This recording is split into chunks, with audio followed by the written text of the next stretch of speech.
Hi everyone, it's Kathy. Thank you so much for joining me. I'm excited to be sharing 2 cards today using the new mini release from Not Too Shabby shop. The stamps that I'll be using for this video is the Winter Sentiment stamp set. This stamp set here is called Winter Friends, and I'll be using that stamp set in another video in the very near future. I'll also be using the Harvest Wishes stamp and the Wave Ribbon Banner Stack die from LDRS. All of these products are available over in the Not Too Shabby shop. But here's the best part. With a $60 order, Jamie is offering the Winter Sentiments stamp set, which is the one that I'll be using in this video, for free. Or you can get both of the sets for free with a $100 purchase. So the cards that I have today are pretty clean and simple, and I wanted to do one that was non-traditional, and then I wanted to do one that was more monochromatic and your traditional green with a little bit of metallic. So starting out with the first card, I used Catherine Pooler inks and I stamped the tall tree from the Winter Sentiment stamp set in Tutti Frutti, Coral Cabana, Bellini, All That Jazz, and Sage. I'll be sure to have all of the ink colors as well as all of the other products I used linked in the description box below for you. Then I wanted to have a white tree with some sparkle, so I grabbed a piece of scrap cardstock and treated it with my anti-static powder tool and stamped the tall tree in white ink. Then I coated it with Ranger's holographic embossing powder and heat set it with my heat tool. After I had all of my little trees stamped out, I did run them through my Brother Scan and Cut to cut them out, with the exception of the sparkly white tree because the scanner wouldn't pick it up. So I did fussy cut that, and it really was very easy to fussy cut, and I'll show you that in the second card. Anyway, back to this card, I did do a little bit of ink blending using the Hot Tub ink from Catherine Pooler, and I really like this color. I thought it would make a perfect backdrop for my colorful trees. And I just did a little bit of ink blending with a makeup blending brush, and I used a really very light hand because I didn't want it to get too dark. After I had done the ink blending, I did run that through my die cut machine with a wonky stitched rectangle die, and then I decided to add a couple of glittery snowflakes to the background. So I stamped those in the white ink and coated it again with the Ranger holographic embossing powder and heat set that. And they didn't turn out quite the way I thought they would. They ended up being very, very subtle and very light, but it was nice to have just a little bit of sparkle. I wanted to have some dimension with the trees, so I did put foam tape on a couple of them, and then I just used my liquid adhesive to adhere 2 of them flat. But for my sparkly tree, I did do a double layer of foam tape because I wanted that one to stand out the most. And I did double up on the foam tape on the actual trunk of the sparkly tree just to make sure that it had more stability because of the double layer of foam tape. And to make sure that it really stuck in place, I did add a little bit of liquid glue on top of the foam tape of my sparkly tree before I placed it on the card panel. Once I had all my trees in place, I grabbed my Misty so that I could stamp the Harvest Wishes stamp from LDRS. And I really love how you can stamp all of the sentiments at once and line it up with the die and run it through, and then you have all these banner sentiments to use. On a side note, Jamie also has the Christmas sentiments that match the Wave Ribbon Banner Stack die.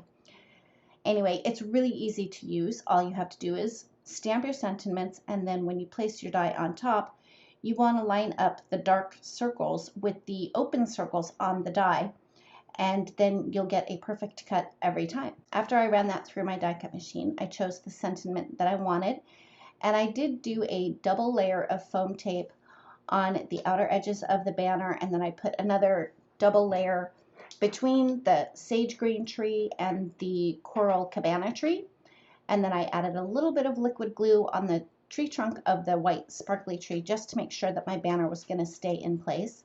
I decided to add a couple of little hearts to the background, and for that I used the same Hot Tub ink, and after those little hearts were stamped out, I used my liquid glue to adhere that panel to the front of a top folding A2 size note card, and my note card is made from Neenah Classic Crest 80-pound cardstock. To finish it up, I used my glossy white Nuvo drops to add a few drops here and there, And after I had added the Nuvo drops, I decided that I needed to add a few more hearts, and that finishes up my first card. Moving right along, for my second card, I decided to, again, keep it pretty clean and simple, and I only used the Catherine Puller's Sage ink for this card. I started out by inking up a plaid background stamp that I had, and I have this stamp face up on my work surface, mostly because I was a little bit too lazy to pull out the MISTI. And I put my cardstock directly on top of the background stamp, and that piece is cut to 2 3/4 by 5 1/2. And then I laid a piece of scratch paper on top and rubbed it really well to make sure that I got the ink transferred to the cardstock. Then I took a piece of white cardstock that measures 1 3/4 by 5 1/2, and I randomly stamped the snowflakes and the little snow dot using an extremely light gray ink. And in hindsight, I kind of wish I would have used a little bit darker ink because it's barely noticeable on that little panel, but in the end, I was happy with the card. Then I stamped the trees onto some little scraps of cardstock that I had in my stash, and I stamped the small tree 3 times and the tall skinny tree 2 times. And then I decided to fussy cut all of them out. It really wasn't too bad to fussy cut these guys out, mostly because the trees are so fun and so whimsical that you don't have to cut any perfectly straight lines, not even around the trunks, because even the trunks are kind of sketchy and whimsical. A couple of tricks when you're doing fussy cutting: you do want to move the cardstock more than you move your scissors. You'll see that my scissors stay pretty much straight as I'm cutting, and I'm just turning the cardstock with my left hand, and I'm not closing the blades all the way. It was easy to get between the little branches. Again, I wasn't trying to get a perfect cut because the trees are very whimsical, and I'm also going to be adhering it to a white circle, so you're not going to see if there's any imperfect cuts. And then for the tall tree, that one was really easy because you just kind of go back and forth in a squiggly line. Again, you don't have to worry about perfectly cut lines on these trees. After I had my trees cut out, I adhered my green stamped panel to my white stamped panel, and then I ran that through my die cut machine with a wonky stitched rectangle die, and decided to add a few more snowflakes and a few more snow dots to that. I set that aside, and I had die cut a circle from white cardstock and from a scalloped circle from dark green cardstock, and I positioned the trees kind of where I thought they were going to be, and then I stamped my sentiment above those trees. The easiest way for me to get my trees lined up was to glue all of them together in one long piece, and then after I had them all glued together, I put foam tape on the back of those trees. I set those aside and then started to put my card together. I used my tape runner to put everything together because I only wanted to have the dimension on those trees.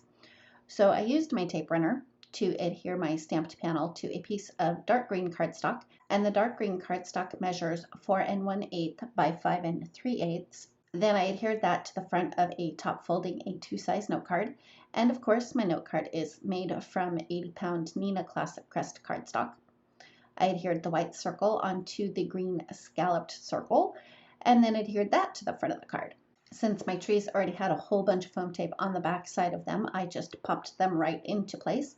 And to finish up this card, I used copper penny Nuvo drops just to add a few around the sentiment and above the trees, and then I decided to add some copper dots to the trees themselves, and for that I used a copper gel pen, and that finishes up my second card. Thank you so much for joining me. If you like this video, please give it a thumbs up. If you've not yet subscribed, I'd love it if you would, and don't forget to ring the bell so you're notified every time a new video is posted. Thanks again, and we'll see you next time.